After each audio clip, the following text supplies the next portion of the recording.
براستي وكا هبال داخو ياكرن كملت دخوازي تشكي باقش يعني تم نخوشي تشيد بي لجمع دروج آبادا براستي قالك مولدات هنا أو جي تي سر نخوشي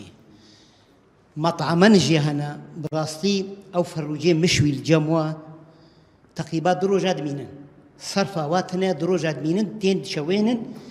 يعني لوني والرنجي وي خيادكي اي نو اي كابن قالك اب هبال اي صحة للسرب سكنة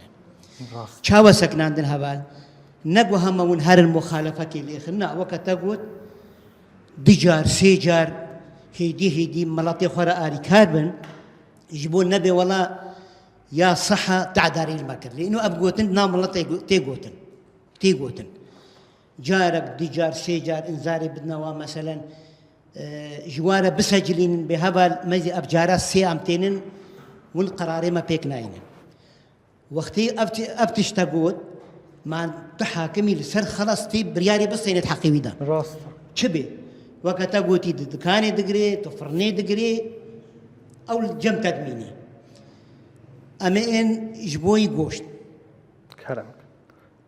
سوكا ما يقامش لو براسي أو الرين هنا قلكي نبهاقجا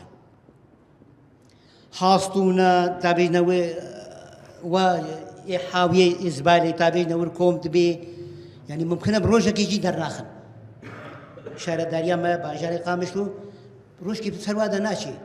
دروجات مين النقاط شن تابيجن قرك يعني هاي واجي هبي أقادار بيش بتشتي وجبوي قوشت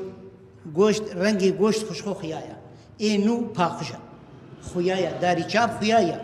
وإيه كبن معدك زر سرا أو قرك هاي هبالا يجي بها ببراستي جبوي قل يعني جبوي نخشيد نام الله ده نشينا بي